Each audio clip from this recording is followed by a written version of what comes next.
여러분들이 너무나 사랑하시는 유승민을 후리다 편을 제가 준비해서 가지고 왔습니다. 유승민을 어떻게 보십니까? 그냥 나쁜 놈, 나쁜 이렇게 보지 마시고 유승민이가 어떤 인간인지, 정치를 어떻게 해왔는지, 배신할 때 구체적으로 어떻게 배신을 했는지 우리가 차근차근 다시 복습한다는 의미, 또 알고 있는 것도 복습하고 모르는 분들은 아, 유승민이가 이래서 나쁜 놈이구나 하는 시간을 저는 오늘 가졌으면 좋겠습니다. 아마 기대가 크실 건데 제가 준비를 하다가 보니까 배신자들을 연구하고 공부할 때 제가 개인적으로 힘듭니다. 또 생각만 해도 짜증이 나는 사람이 있는데 4시간, 5시간, 6시간을 제가 씨름을 하다 보니까 내가 돌아버리겠어요. 참아가면서 여러분들도 방송을 좀 봐주시길 제가 부탁드리겠습니다. 대구의 배신의 아이콘입니다. 대한민국을 배신의 아이콘으로 물들인 탄핵의 1등 공신, 대한민국 적화의 불스 원샷입니다. 한 방 넣으니까 막 바로 배신합니다. 여러분들이 너무나 사랑하시는 유승민을 후려보는 시간을 제가 본격적으로 한번 가져보도록 하겠습니다. 유승민, 차마 입에 담기도 거북합니다. 용어 정리부터 먼저 할게요. 여러분, 유승민, 니꼬르 계승민, 니꼬르 유관신 이렇게 생각하시면 됩니다. 제가 유승민이라 그래도 그 뒤에는 꼭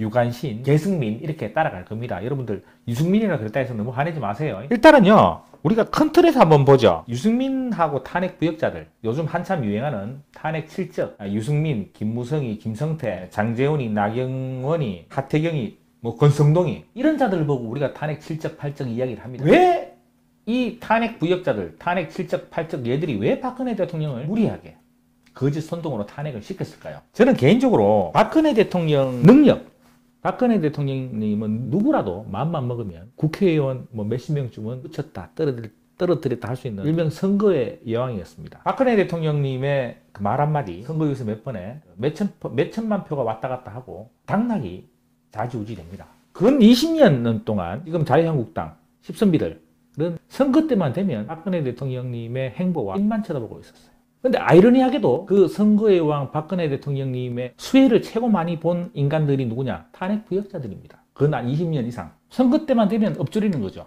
공천 때, 선거 때 되면 막 줄 서고, 엎조리고, 빌고, 요 한번 와가지고 선거 유세만 해주이소. 좀 부탁드립니다. 그거예요. 여왕답게. 대중적으로 인기가 굉장히 많았으니까요.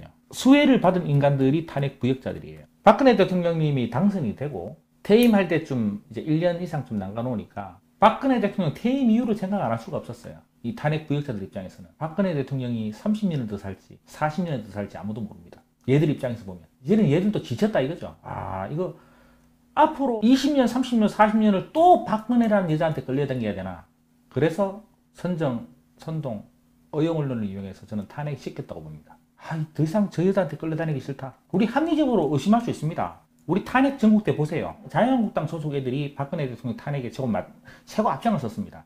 그건 무엇을 의미할까요? 나 더 이상 이제 박근혜라는 사람한테 끌려다니기 싫다. 대통령제 때려치우고 의원 내각제로 가겠다. 박근혜 대통령님이 퇴임을 하더라도 그 정치적인 영향으로 봐서는 의원 내각제 하기 힘들다. 그래서 그냥 감옥에 쳐넣자. 저 여자 그냥 죽여보자. 그래서 저는 유승민이, 김성태, 김무성이 이런 애들이 거짓 프레임을 씌워가지고 박근혜 대통령을 탄핵시켰다고 저는 봅니다. 여러분들은 어떻게 생각하십니까? 근데 웃긴 거는요, 아마 박근혜 대통령이 감옥에 있으면 선거에 대한 영향력이 없어진다고 생각했는가 봐요. 아마 다음 선거 때부터 아마 더 확실하게 박근혜 대통령님의 파워가 나올 거라고 저는 믿어 의심치 않습니다. 얘들이 오판했는 거죠.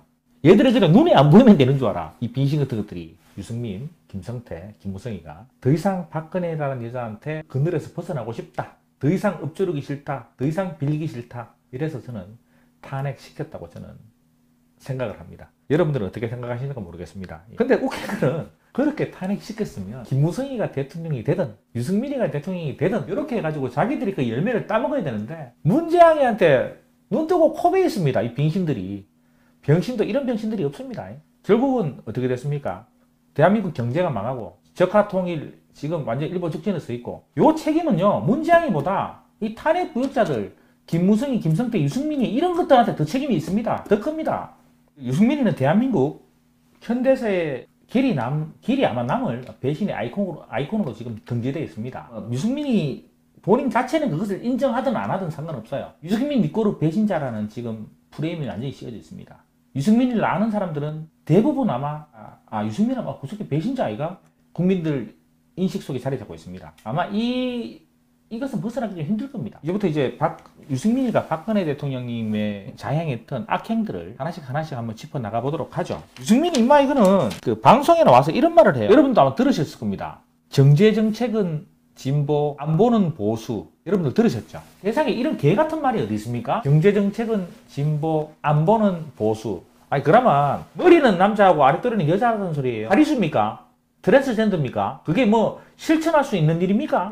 이런 달콤한 말들에 국민들이 쏘가 넘어가요. 유승민이는 참 이미지가 좋다, 똑하다. 이런 개 같은 소리가 나옵니다. 지금 현재. 지금 현재도 유승민이의 실체가 만천하에 다 드러났는데도 유승민의 이 뭡니까? 이 혓바닥 놀림. 요설꾼의 진술을 보여주는 말이잖아. 경제정책은 진보, 안보는 보수. 머리는 남자하고 아랫도리는 여자하다는 소리 아닙니까? 그 말하고 뭐가 다릅니까? 내 비교가 맞잖아요. 말도 안 되는 이런 소리에 개돼지 국민들, 특히 이제 한참 자라나는 뇌수가 아주 뽀송뽀송하고 깨끗한 이 어린애들은 요 말이 너무 듣기 좋거든. 집에 자녀들이 있으면 그런 말들을 우리가 좀 짚어줘야 됩니다. 특히 대구 젊은 애들, 유승민에 대한 호감을 좀 가지고 있는 애들이 몇 명 아직까지 있습니다.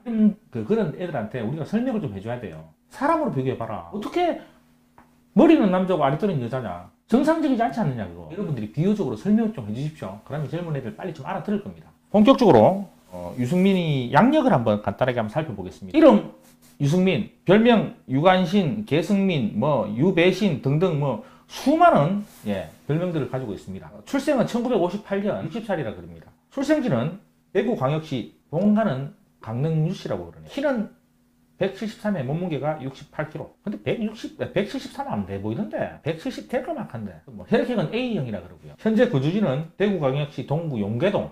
군대는 병장으로 제대했답니다. 세종학력, 미국 위스콘신 대학 경제학 박사. 머리는 좋아하는 걸 인정을 합니다. 가족관계.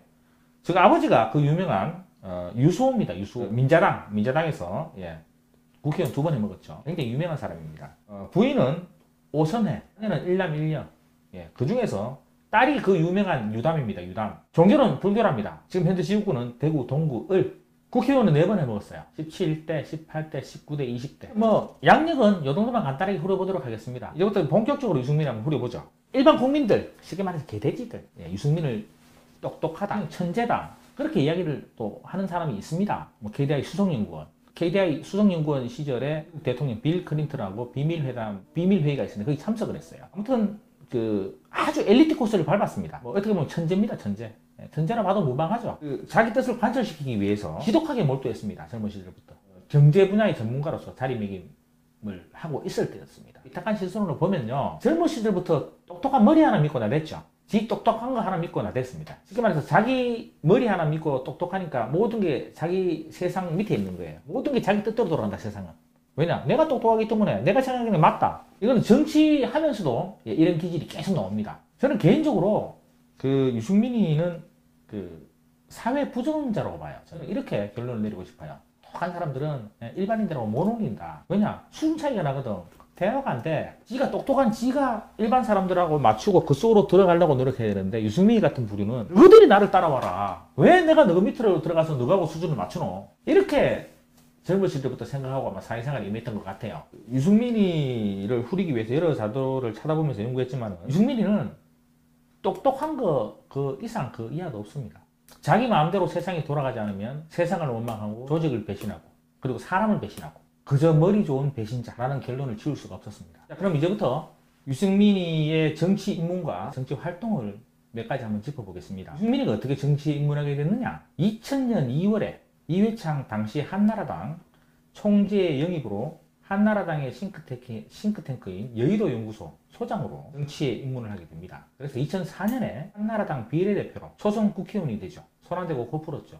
이회창이 밑구녕 빨아서 젊은 나이에 비례대표로 국회에 그냥 입성을 하게 됩니다. 유승민이가 본격적으로 정치권에서 두각을 나타낸 계기는 2005년 1월에 당시 한나라당 대표였던 박근혜 대통령의 비서실장을 하면서 정치권의 이름을 조금씩 알리기 시작했습니다. 박근혜 대통령의 면모를 우리가 여기서도 볼 수가 있어요. 박근혜 대통령은 어떤 사람이다. 유승민이가 누구 사람이라는 것은 전 세계가 전 대한민국 국민이 다 아는 사실이었어요. 그때만 해도. 이해창이가 발탁해가지고 여의도 연구소장을 시키고 이해창이 대선 캠프에서 경제자문 역할을 했습니다. 이해창의 사람이죠. 그런데 박근혜 대통령님은 그거 필요 없었어요.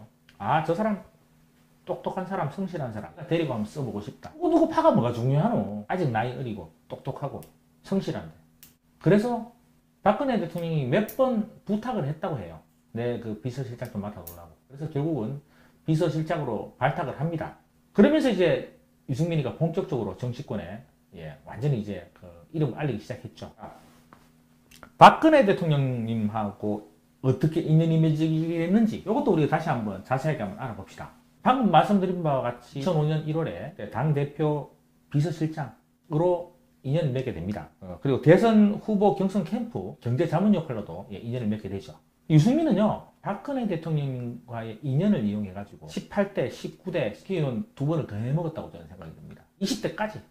20대는 모르겠다. 20대는 모르겠고 17대, 18대는 분명히 박근혜 대통령님 덕을 봤습니다. 아마 여러분들 기억하고 계실 겁니다. 유승민이가 친박이 된 계기를 한번 우리가 알아봅시다. 유승민이가 친박이 된 계기를 제가 설명드리는 것보다 유승민이의 최측근의 말을 한번 빌어서 제가 설명해 드릴게요. 유승민이는 충성심이 강한 친박이기보다는 이명박 후보에 대한 차악으로 박근혜 후보를 지켜보고 있었다. 이명박은 부패가 많고 약점이 많은 인물이라고 판단해서 제3의 인물이 나타나지 않는 이상 그나마 순수해 보였던 박근혜를 점 찍은 걸로 보인다. 이 측근의 말을 요약해보면요, 유승민이는 정치적 신의, 책, 이념 등 이런 거 필요 없습니다. 젊었을 때부터 되는 쪽에 붙는 간신기질을 숨기지 않았던 걸로 저는 판단할 수밖에 없습니다. 박근혜 대통령을 좋아하지 않았습니다. 유승민이라는 인간이. 내심 이명박계하고 많이 가까웠죠. 그런데 이명박이한테는 붙지는 않았어요. 왜냐? 이명박하고 붙어서 탈날 거라고 자기는 판단했는가 봐요. 원체 비리가 많고 이미지가 좋지 않아서. 근데 다른 대안이 나올 줄 알았는데 대안이 안 나오는 겁니다. 가만히 보니까 박근혜 후보가 될 것 같아. 그래서 그쪽에 붙었다. 요거는 제 말이 아닙니다. 유승민의 최측근의 말입니다. 신문기사에 실린 이 내용을 제가 발췌해서 여러분들에게 설명해 드리는 거예요. 18대 국회의원 선거 당시를 우리가 한번 돌아가 봅시다. 그 당시 유승민이가 국회의원 될 확률은 0%에 가까웠다고 합니다. 대구에서. 이것도 신문 보도에 난 기사입니다. 제가 지낸 거 아닙니다, 이거. 당 내에서도 그렇고, 지역구 내에서도 그렇고, 유승민이가 서울, 여의도에서는 이름이 있고 명망이 있고 똑똑하다고 소문났을지는 몰라도 지금 대구 국회의원 선거판에서는 유승민이라는 이름 가지고 힘들다라는 게 지배적이었다고 합니다. 한 번에 순식간에 바꿀 수 있는 방법 딱 한 가지. 박근혜 대통령 호가밖에 없습니다. 그것을 유승민이가 적극적으로 이용을 하죠. 당시 국회의원 선거 때 유승민에게 억울하게 패배한 열린우리당 캠프에서 국회의원 선거가 끝나고 난 뒤에 이런 말을 합니다. 후보 대 후보로 붙었으면 당연히 열린우리당 후보가 이겼을 것이다. 박근혜 대표가 와서 사람들의 감성을 건드리는 바람에 도저히 대처할 방법이 없었다. 이렇게 이야기를 합니다. 자, 그러면 그 과정을 한번 살펴보죠. 어떻게 해서 유승민이가 역전을 하게 됐는지. 선거를 이틀 앞둔 날 조사하죠. 그거 뭡니까? 그거 있잖아. 전화해서 누구 찍을 건가 물어보고 하는 거. 그거 뭐라 하노, 그거. 열린우리당 이강철 후보가 54.8%. 선거하기 이틀 전에. 유승민이가 44.6%로 격차가 조금씩 더 벌어지고 있었답니다. 열린우리당이 우리 당선이 확실하다라고 이제 거의 샴페인을 터뜨리기 일보 직전이었대요. 이때 박근혜 대통령님이 이 소식을 듣고 모든 그 일정을 취소하고 지원 유세를 오게 됩니다. 대구 지원 유세가 끝나고 난 그날 저녁에 다시 여론조사를 해보니까 유승민이가 5%를 앞선다는 여론조사 결과가 나왔답니다. 결국은 선거 딱 해가 선거를 해서 결과가 어떻게 됐느냐? 8.2% 차이로 유승민이가 당선이 됩니다. 유승민이 당선에 박근혜 대표의 힘이 컸다는 것은 지금도 그렇고 그 당시도 그렇고 모두 다 인정하는 겁니다. 박근혜 대통령께서 유승민이를 아끼든 아끼지 않든 드러난 팩트는 뭐냐? 유승민이가 박근혜 대통령을 좋아하든 좋아하지 않든 드러난 팩트는 뭐냐? 박근혜 대통령님이 유승민이 국회의원 배지를 다 줬다. 요게 팩트입니다. 자, 이제 본격적으로 유승민이가 박근혜 대통령님에게 반기를 든 사건과 그 이유 살펴보도록 하겠습니다. 2012년 어느 언론과의 인터뷰에서 유승민은 박근혜 위원장과 대화할 때 한계를 느낀다. 박 위원장이 다양한 이야기를 듣지 않아 판단에 문제가 생겼다. 쓴소리로 박근혜 대표를 만나야 한다. 하지만 만나기는커녕 전화통화도 어렵다. 등등. 그때부터 박근혜 대통령 등기에 칼을 꽂기 시작했죠. 요게 어디서 문제가 발생했느냐 그러면요. 당명을 교체할 때 그때 한나라당에서 새누리당으로 당명을 교체하는 사건이 있었어요. 박근혜 대통령 한나라당에 대한 별로 그런 미련이 없었죠. 한나라당 그러면 뭐 이해창, 뭐 이명박 이런 것들이 먼저 떠오르니까 새롭게 새누리당으로 이름을 바꾸려고 그럽니다. 근데 유승민이가 쌍수를 들고 반대를 합니다. 쌍시비를 켜고 반대를 해요. 박근혜 대통령이 개인적으로 전화를 해서 양해를 좀 해달라. 좀 이렇게 부탁을 했는데도 반대를 합니다. 이렇게 반대를 하니까 박근혜 대통령도 열받죠. 누가 지를 키워줬는데 이런 걸로 나한테 시비를 걸어서 둘 사이가 조금씩 멀어지기 시작합니다. 유승민이라는 인간은요, 지가 너무 똑똑해가지고요, 지 고하를 막론하고 자기 뜻이 관찰이 안 되면요, 소통이 안 되네, 고집이 세네, 아집이 뭐 있네 하면서 그런 프레임을 세웁니다. 반대를 위한 반대를 해요. 그리고 그 인물에 대해 흠집을 냅니다. 똑똑한 내가 반대를 하는데 무식한 박근혜가 그것을 못 알아듣는다. 이런 식으로 언론 플레이를 합니다. 사람 돌아버리죠. 그 유승민이라는 인간은요, 결정적인 순간 때마다 박근혜 대통령님의 발목을 잡습니다.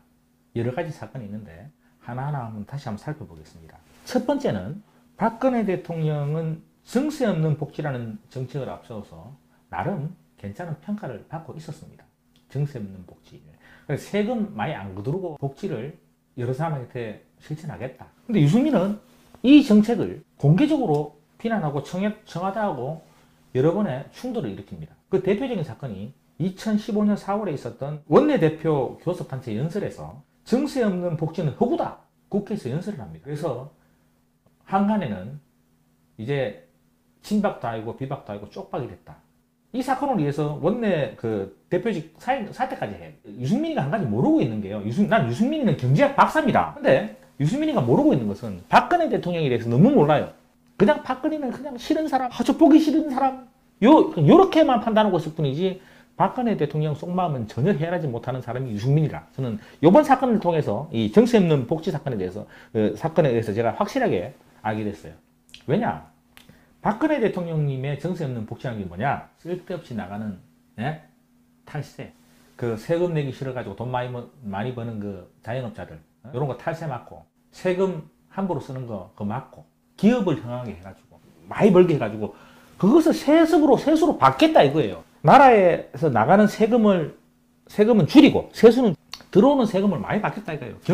기업들 돈 많이 벌게 해가지고, 그래가지고 거기 들어오는 세금으로 복지에 쓰겠다 이겁니다. 일반인들에게는 세금을 많이 걷지 않는 대신에 기존에 나가고 있던, 정부에서 나가고 있던 세금 정책들을 더 바짝 쪼우고 기업들을 흥하게 해가지고 거기서 나온 세금을 가지고 복지에 쓰겠다. 요게 정세 없는 복지입니다. 그런데 유승민이는 뭐라 그랬냐? 정세 없는 복지는 허구다 라고 정면으로 맞습니다. 정세 없는 복지는 허구다 라는 말은 그럴듯합니다. 그 안에 세부적인 내용을 들여다보지 않는 이상은. 그러면 또 젊은 애들이 또 쏘가요.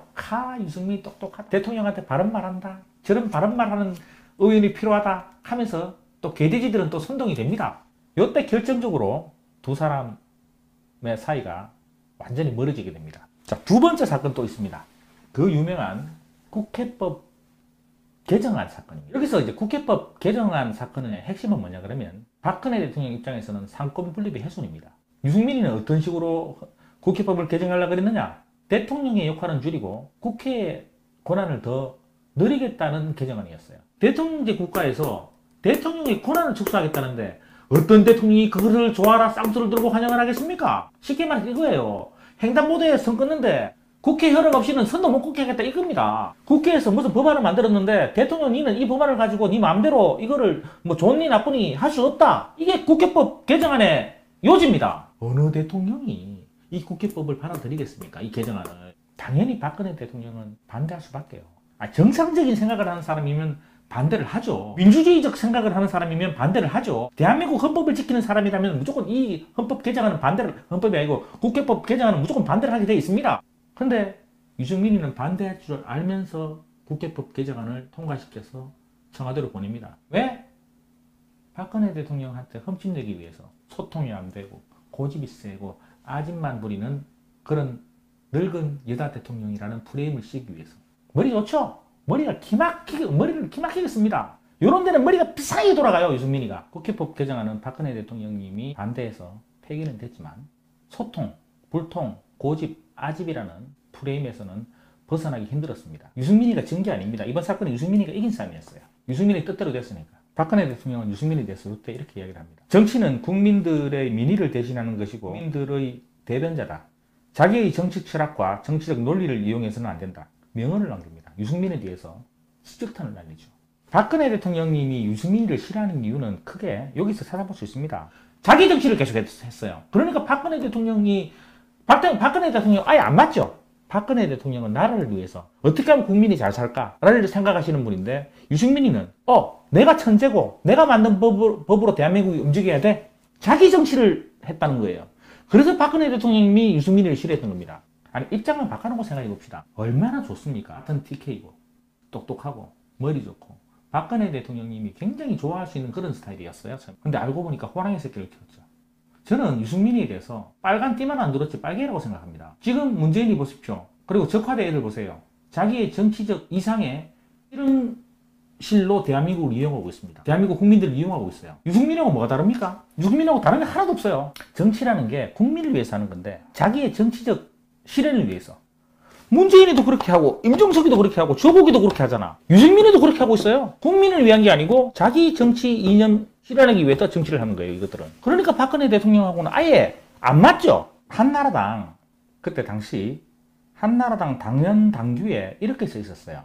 유승민이가 원내대표로 있을 때 제8조 당과 대통령과의 관계, 대통령에 당선된 당원은 당의 정당 정책을 충실히 국정에 반영하고 당은 대통령의 국정 운영을 적극 뒷받침하여 그 결과에 대하여 대통령과 함께 국민에게 책임을 진다. 두 번째, 정당은 원활한 국정 운영을 위하여 정과 당은 원활한 국정 운영을 위하여 긴밀한 협조관계를 구축한다 라고 써 있습니다. 여기서 최고 중요한 것은 대통령은 국민에게 책임을 진다라는 게 최고 중요합니다. 그냥 당이로만 나와 있지 당내 누구누구가 아니고 그냥 대통령은 규정이 돼 있잖아요. 대통령은 책임지는 자리입니다. 국민에 대해서 실현했던 정책에 대해서 결과에 대해서 책임을 지는 자리가 대통령 자리입니다. 그리고 그것을 보좌하는 역할이 원내대표. 이런 사람들이 대통령을 보좌하는 사람이에요. 대통령의 정책을 헐뜯는 사람이 아니고 대통령의 정책을 보좌하고 대통령이 성공할 수 있도록 그렇게 뒤에서 뒷받침해주는 게 원내대표의 역할, 당원들의 역할이라고 한나라당 당원 당규 제8조에 적혀 있습니다. 그리고 모든 것을 책임지는 것은 누구냐? 대통령이다 라고 당원 당규에 적혀 있어요. 이 당원 당규를 유승민이는 봤는지 안 봤는지 모르겠습니다. 다음 순서는 여러분들이 너무나 잘 아시는 유명한 아문법. 이게 사실인지 아닌지는 저는 확인을 안 해서 모르겠습니다. 유승민이가 박근혜 대통령이 겁이 나서 대통령 주무실 때 몰래 통과하시겠다는 그 법이 아문법이라는 그런 소문이 한때는 나돌았었습니다. 그 아문법에 대해서 한번 우리가 간단하게 한번 알아보겠습니다. 아문법은요, 아시아 문화전당 관련법입니다. 저는 유승민이의 개인의 정치를 위해서 국민들의 혈세를 낭비시킨 대표적인 법안을 아문법이라고 저는 나름 평가를 합니다. 전라도 광주에 김대중이 문화궁전에 5조 5천억 원 퍼줬던 법이 아문법. 유승민이가 도장을 찍어줬어요. 유승민이가 땅땅땅 해줬습니다. 근데 이 아문법을 통과시키기 전에 다른 민생 법안도 같이 통과시키자. 공무원 연금 개정안도 같이 통과시키자고 했는데 요거는 싹 빼고 민간 법안도 싹 빼고 공무원 연금 법안도 싹 빼고 아문법만 통과시켜서 문제가 됐죠. 그리고 특별 개정을 통해 가지고 정부가 5년간 매년 800억을 운영비로 특별 지원하는 혈세를 낭비하게 만들어버린 법안이 아문법 통과 사건입니다. 이 아문법이 통과되고 난 뒤에 당내에 일부 양심 있는 의원들은 시급한 경제활성화 관련법은 미뤄놓고 특정 지역, 전라도에 관련된 법만 통과시킨 유승민이를 아주 성토하고 그렇게 나섰다고들 합니다. 근데 결론은 뭐다? 아문법 통과되고 5조 5천억 들여가지고 김대중이 문화센터 건립되고 매년 우리의 피 같은 세금이 800억이 거기 들어간다는 게 팩트입니다. 위대하신 우리 국부 이승만 대통령님의 조그마한 박물관도 하나 없습니다. 조그마한 기념센터 하나 없습니다. 박정희 대통령 생각터 가보셨어요? 그거하고 우리 김대중 아태문화센터하고 비교해볼까요? 비교가 됩니까 그거? 김대중이가 대한민국에 한 게 뭐 있다고 6조 7초를 써가면서 김대중이 문화센터 짓는데 아방궁을 짓는데 유승민이가 왜 도장을 찍어줬을까요? 저는 합리적으로 의심할 수밖에 없습니다. 말 같습니다. 그냥 수박, 수박 겉은 파란데 살짝만 껍질 벗기면 빨간 거, 수박 보수의 대표적인 인물이 저는 유승민이라고 저는 확신합니다. 그렇지 않고서는 이 법을 통과시킬 수가 없습니다. 국부 이승만 대통령님의 조그마한 박물관은 없습니다. 조그마한 기념관은 없어요. 그리고 박정희 대통령님도 저 구미 상모동 그 산골짜기 밑에 금호산 밑에 옛날에 하나 지났다가 요즘 그 예산 억지로 통과돼가지고 조금씩 더 넓혀가고 있어요. 그런데 김대중이는 뭐 했다고? 대한민국이 김대중 행위 뭐 있습니까? 북한에 돈 몇 조 갖다 줘가지고 핵 만들게 뭐 해준 게 그렇게 잘한 일입니까? 그거를 추앙하기 위해서 북한에 돈 줬다고 그걸 추앙하기 위해서 전라도 광주에 김대중이 아방궁을 짓는데 돈을 몇 조를 갖다 줘요? 저는 이걸 뭐 대구 동구 을 사람들 나 이해가 안 가요. 유승민이가 대구 동구 을 국회의원 돼가지고 대구에 뭐 잘한 게 뭐 있습니까? 아니 5조 몇천을 전라도에 갖다 말고 단 1조라도 대구에 가져오라고. 성격이 버리겠어. 내 성격 버리겠어. 내 성격이 참 좋은데 나 이렇게 배신자들을 후리다 보니까 내 성격을 버리겠어요. 와, 인간 아닌 것들 내가 이거 자꾸만 내가 막 이름을 대내고 이것들 인간 아닌 것들의 행적을 내가 이렇게 뒤 조사를 하다 보니까 내가 미쳐버리겠어요, 이거. 아무튼 우리 잊으면 안 됩니다. 유승민이가 했었던 만행들 우리가 역사에 남겨야 됩니다. 저는 개인적으로 유승민이는 단 한 번도 박근혜 대통령님에 대한 존경심이 없었다고 저는 개인적으로 판단이 들어요.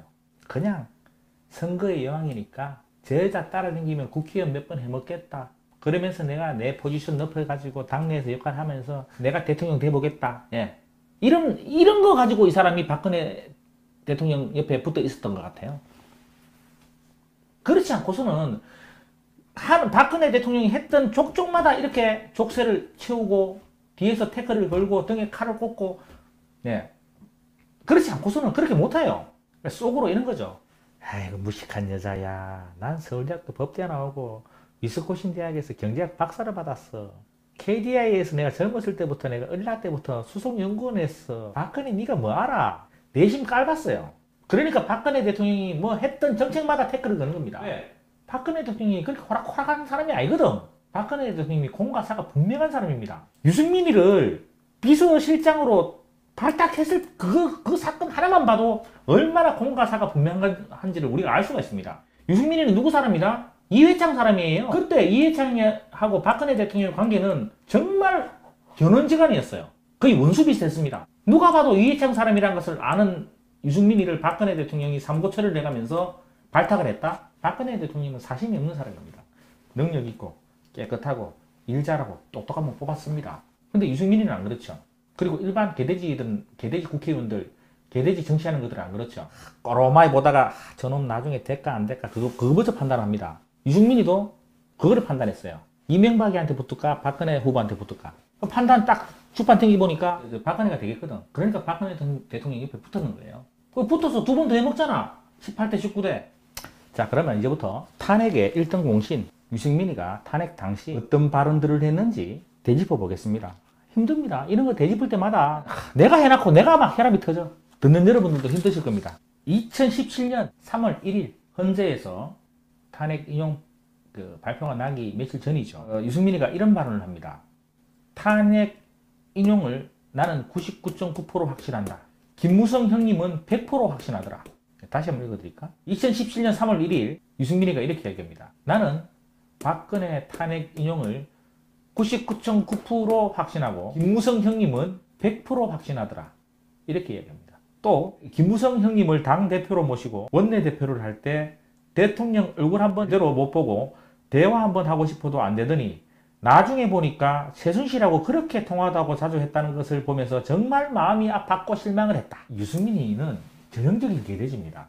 우리도 안 믿던, 우리도 그때 3월 1일 우리가 언론 믿었습니까? 우리 같은 소시민, 우리 같은 무식한 사람들도 그 언론이 거짓말이라는 거 다 아는데 유승민이는 그 언론을 빌어서 이렇게 이야기를 합니다. 우리가 그렇게 보자고 하고 대화를 하고 싶어도 안 되더니 나중에 보니까 최순실하고 그렇게 전화통화도 자주 했다는 것을 보면서 정말 마음이 아팠고 실망했다. 3월 1일 날 2017년 3월 1일 헌재가 탄핵 인용을 하기 전에 헌재한테 힘을 실어주는 말을 합니다. 이 말은 곧 무슨 말이냐? 언론에 보도됐던 거 다 사실이다. 어이 헌재 재판관들아 탄핵 인용 빨리 해라. 나는 99.9% 확신하고 우리 김무성이 형님은 100% 확신한다. 너희들은 꽝꽝꽝 탄핵 인용 그것만 해주면 된다. 아니 촛불 든 저 개돼지들도 압박하고 문지양이도 압박하고 탄핵 부역자인 김무성이 특히 유승민 같은 경우는 프로테이지까지 이야기하면서 헌법재판관들을 압박을 합니다. 그것도 헌법재판관들 재판하기 며칠 전까지 계속 압박을 합니다.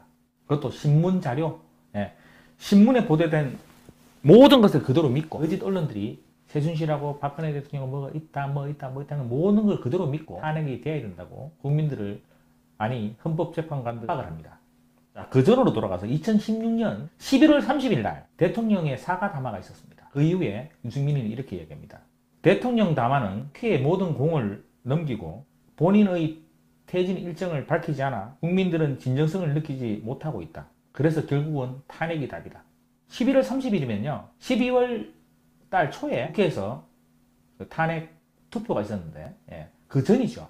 그때 자유한국당 의원들한테 이런 메시지를 전합니다. 그리고 2017년 2월 6일 조선일보하고 인터뷰 도중에 이런 말들을 합니다. 국회가 탄핵소추안을 의결해야 한다. 내가 주도했다. 실토를 합니다. 국회의원들아, 박근혜 탄핵시켜야 돼. 라고 자기가 주도했다고 이야기를 합니다. 그런데 흔들리는 의원들 있잖아요. 마음이 흔들리는 사람. 박근혜가 죄가 없는데, 이거 어떡하지? 라고 흔들리는 의원들에게 직접 편지를 씁니다. 제목이 뭐냐? 탄핵은 왜 하는가? 라는 편지를 써서 돌립니다. 유승민이가. 국회가 탄핵소추안을 의결해야 한다고 유승민이가 국회에서 탄핵을 주도하면서 그 탄핵소추안에 흔들리는 국회의원들에게 탄핵을 왜 하는가라는 편지를 써서 돌려서 설득을 합니다. 자, 그리고 그 조선일보 기자가 이렇게 질문을 합니다. 혹시 시세에 편성해서 탄핵한 게 아니냐는 그런 질문을 던집니다. 언론 보도나 여론, 촛불 집회를 보고 그랬던 게 아니다. 대통령이 사실상 지시 공모했다라는 검찰의 공소장을 읽어보니 탄핵에 안 나설 수가 없었다. 나는 탄핵에 흔들린 적이 없다. 지금도 마찬가지다. 다시 한번 읽어볼게요. 언론 보도나 여론, 촛불 집회를 보고 그랬던 게 아니라 대통령이 사실상 지시 공모했다는 검찰의 공소장을 읽어보니 탄핵에 안 나설 수가 없었다.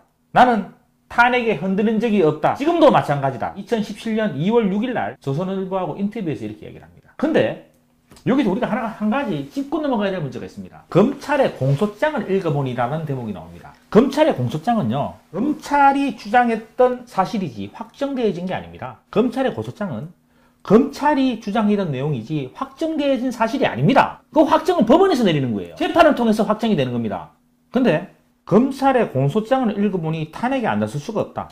검찰의 공소장에 살인이라고 하면 살인입니까? 근데 웃긴 거는 그 공소장에는요, 박근혜 대통령님의 진술조서 한 장 붙어 있지 않았습니다. 보통 공소장은요, 피해자하고 피의자하고의 그 조서가 붙어서 그래 공소장이 나갑니다. 근데 검찰의 공소장에는 검찰의 주장만 있을 뿐이지 박근혜 대통령님의 진술조서는 없었습니다. 요거 보면요, 우리가 얼마나 유승민이가 선동꾼이고 유설꾼인지 우리가 알 수 있는 대목입니다. 박근혜 대통령님을 탄핵시키기 위해서 별 수단과 방법을 가리지 않습니다. 자, 그러면 한번 우리 문재인을 한번 뒤돌아봅시다. 문재인이가 지금 대한민국 다 말아먹고 있고 우리 헌법에서 규정하고 있지 않는 모든 것을 다 지 마음대로 주무르고 있습니다. 급기야는 민간인 사찰까지 하고 있어요. 급기야는 의원 신재민이 나와서 문재인 정부가 공기업 인사에 참여하고 주도했으며 여러 가지 일인들이 나오고 있습니다. 근데 유승민이 입도 뻥끗 안 합니다.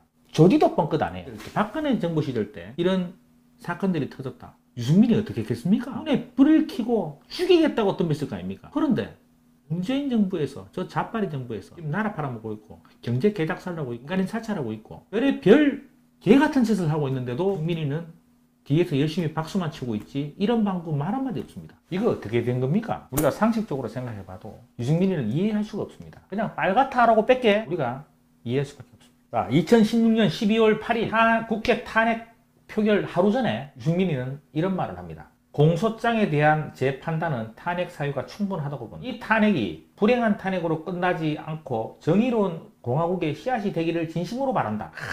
말 잘한다. 혓바닥 하나는 기가 막히게 돌린다. 그죠? 이걸 보고 우리가 뭐라 하느냐? 요설꾼. 혓바닥으로 마법을 부리는 사람. 이 탄핵이 불행한 탄핵으로 끝나지 않고 정의로운 공화국의 씨앗이 되기를 진심으로 바란다. 탄핵돼가지고 대한민국 잘 돌아가고 있잖아. 박근혜 대통령 탄핵시키고 문재인이 집권해가지고 대한민국 멋지게 돌아가고 있잖아. 유승민이가 원했던 나라가 이런 나라 아닙니까? 북한에 부역하고 대한민국 서민들 다 죽고. 유승민이는 죽을 일 없지. 존나 부잣집 아들인데 대한민국 미래에 대해서는 전혀 1%도 생각하지 않는 사람이 유승민입니다. 오직 자기 정치적 이념 실현을 위해서만 집중하는 사람이 유승민입니다. 대한민국의 미래, 우리 서민들의 미래 전혀 걱정하지 않습니다. 내 정치적 이념 그거 실행만 되면 국민 따위 필요 없습니다. 왜냐? 내가 똑똑하니까. 내가 똑똑한 게 실현되면 얼마나 좋아.